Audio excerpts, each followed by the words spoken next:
Hello everyone, एक बार फिर से आप सभी का मेरे यूट्यूब चैनल पर स्वागत है। आज के लेक्चर में हम करेंगे गोलीय दर्पण। नाम से ही पता चल रहा है एक गोले का जो भाग है वो क्या करेगा, परावर्तक सतह का भाग करेंगे। तो इसका जो ये कहाँ से है, जैसे एक गोला होता है, जैसे एक कांच का गोला होता है, कांच का गोला होता है। तो इस कांच के गोले का जो भाग है वो क्या करता है, परावर्तक सतह का भाग है। मैंने ये इतना ले लिया, तो ये इतना काट लिया। इसी प्रकार इस भाग से मैंने इतना ले लिया, तो ये इतना कट गया। तो इसकी परिभाषा क्या हो गई गोलीय दर्पण की। जब किसी गोलीय सतह का एक भाग परावर्तक का कार्य करता है तो बनने वाला दर्पण ही क्या कहलाता है, गोलीय दर्पण। अब गोलीय दर्पण है वो दो प्रकार का होता है। एक तो होता है उत्तल दर्पण और एक होता है अवतल दर्पण। तो उत्तल दर्पण और अवतल दर्पण क्या होता है, पहले हम बात कर लेते हैं। उत्तल या अवतल कोई से भी बात कर लेते हैं। पहले बात कर लेते हैं उत्तल दर्पण की। तो उत्तल दर्पण इन दोनों में से कौन सा होगा। अब देखो, उत्तल दर्पण में क्या होता है कि इसके जो एक तो धंसा हुआ भाग होता है, यानी अंदर का भाग, एक होता है उभरा हुआ भाग। अगर धंसे हुए भाग में एक साइड हम पॉलिश कर दें, ध्यान से सुनना, धंसे हुए भाग में एक साइड पॉलिश कर दे और परावर्तक का कार्य कौन करता है, इसका उभरा हुआ भाग, तो ये क्या कहलाता है, उत्तल दर्पण। इसी प्रकार अवतल दर्पण क्या हो जाएगा कि उसका जो उभरे हुए भाग पर तो क्या की हुई होती है, पॉलिश की हुई होती है, और जो परावर्तक का जो कार्य करेगा वो कौन करेगा, ये धंसा हुआ भाग। तो ये क्या हो जाएगा, अवतल दर्पण। समझ में आ गया। उत्तल दर्पण कौन सा होगा, जिसकी धंसी हुई सतह पॉलिश की हुई हो और उभरा हुआ भाग परावर्तक का कार्य करता है। और अवतल दर्पण कौन सा होगा, जिसका उभरा हुआ भाग पर पॉलिश की हुई हो और परावर्तक का कार्य कौन करता है, ये धंसी हुई सतह परावर्तक का कार्य करती है। अब इसका प्रतिबिंब निर्माण कैसे होता है, तो हम देखो, इसमें मैं अवतल दर्पण लेता हूँ पहले। जैसे अवतल दर्पण ले लिया मैंने, क्योंकि अवतल दर्पण में बाहर होता है तो पॉलिश की हुई बाहर होती है। तो ये इसकी ले ली, एक मुख्य अक्ष ले ली। मुख्य अक्ष, ये बीच वाला पॉइंट होता है, उसे ध्रुव बोलते हैं, ध्रुव। अब कोई रेखा, कोई प्रकाश की किरण इस पर आपतित होती है, मतलब 2-3 प्रकाश की किरणें आपतित होती है, तो ये रेखा यहाँ कटेगी, क्योंकि आगे तो जाएगी नहीं। इसी प्रकार एक रेखा, एक प्रकाश की किरण यहाँ से आई और ये यहाँ पर काटेगी। तो यहाँ पर जहाँ ये कटती है वो इसका क्या कहलाता है, फोकस बिंदु। अब इस दर्पण को क्या कहते हैं, अभिसारी दर्पण भी कहते हैं।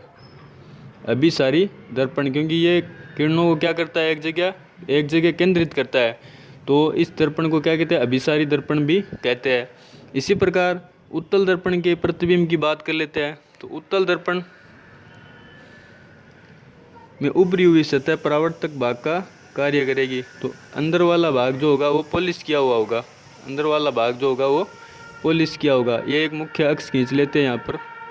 तो इस पर मान लो एक किरण आई ऐसे, और ये इसको क्या कर देगा, अपसरित कर देगा, यानी फैला देगा। तो इसी प्रकार एक किरण यहाँ से आई, ये इसको अपसरित कर देगा।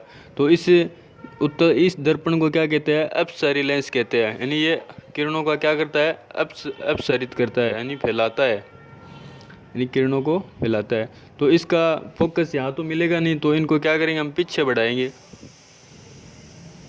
इसको भी पीछे बढ़ाएंगे ऐसे। तो जो फोकस हमें जो है वो कहाँ मिलेगा, पीछे मिलेगा इस दर्पण के।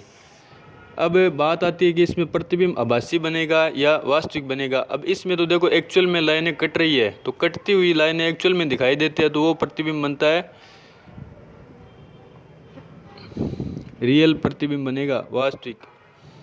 यानी वास्तव में कुछ ना कुछ लाइनें कट रही है यहाँ पर, तो ये बनेगा वास्तविक प्रतिबिंब। और इसमें देखो मिलती हुई प्रतीत हो रही है, तो उत्तल दर्पण में क्या बनेगा, आभासी प्रतिबिंब बनेगा, आभासी प्रतिबिंब बनेगा। तो ये 2-3 बातें इसकी ध्यान रखनी है। अब इसकी डेफिनेशन देख लेते हैं दोनों की।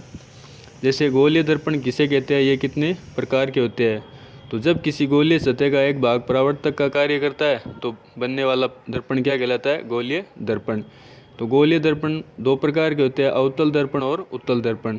अवतल दर्पण कौन सा होता है? ऐसा गोलीय दर्पण जिसके उभरे हुए तल पर पॉलिश यानी उभरा हुआ सिरा है, इस पर पॉलिश की हुई होती है, कर दी जाती है, तो अंदर का भाग परावर्तक का कार्य करता है, जिसे अवतल दर्पण कहते हैं। जैसे मैंने ये अवतल दर्पण ले लिया और ये मुख्य अक्ष खींच दी यहाँ पर, तो जो आने वाली किरण है वो एक बिंदु पर केंद्रित होगी, तो इसे क्या कहते हैं? अभिसारी दर्पण कहते हैं। इसी प्रकार इस दर्पण को क्या कहते हैं? अभिसारी दर्पण कहते हैं। अभिसारी, क्योंकि ये किरणों को क्या करता है? एक जगह पर केंद्रित करता है। अब ये उत्तल दर्पण, ऐसा गोलीय दर्पण जिसके अंदर की ओर पॉलिश की हुई होती है, यानी अंदर की साइड यानी धसी हुई साइड पर पॉलिश की हुई होती है, और उभरा हुआ भाग है वो परावर्तक का कार्य करता है। तो उभरा हुआ तल परावर्तक का कार्य करता है, जिसे उत्तल दर्पण कहते हैं। उत्तल दर्पण को अपसारी दर्पण भी कहते हैं, उस वाले को अभिसारी कहते हैं, इसको अपसारी कहते हैं, क्योंकि यह प्रकाश की किरणों को क्या करता है? अपसरित कर देता है। जैसे ये दर्पण ले लिया मैंने, ये किरणें है वो इस साइड जाएगी, इस साइड जाएगी, तो ये किरणों को पीछे मिलाता है, यानी पीछे मिलती हुई प्रतीत होती है। तो इसमें जो प्रतिबिंब बनेगा वो कैसा बनेगा? आभासी बनेगा। और उसमें जो प्रतिबिंब बनेगा वो क्या बनेगा? रियल बनेगा, यानी वास्तविक प्रतिबिंब बनेगा, वास्तविक प्रतिबिंब। तो इस प्रकार हम गोलीय दर्पण को आसानी से समझ सकते हैं। अवतल दर्पण में जो प्रतिबिंब बनता है वो वास्तविक बनता है, और अभिसारी दर्पण कहते हैं इसको, और इसमें जो प्रतिबिंब बनता है वो आभासी बनता है। हमने सामने दिख रहा है या मिलती हुई प्रतीत हो रही है रेखा, और इस दर्पण को अपसारी दर्पण कहते हैं। तो आज के लेक्चर में इतना ही, धन्यवाद।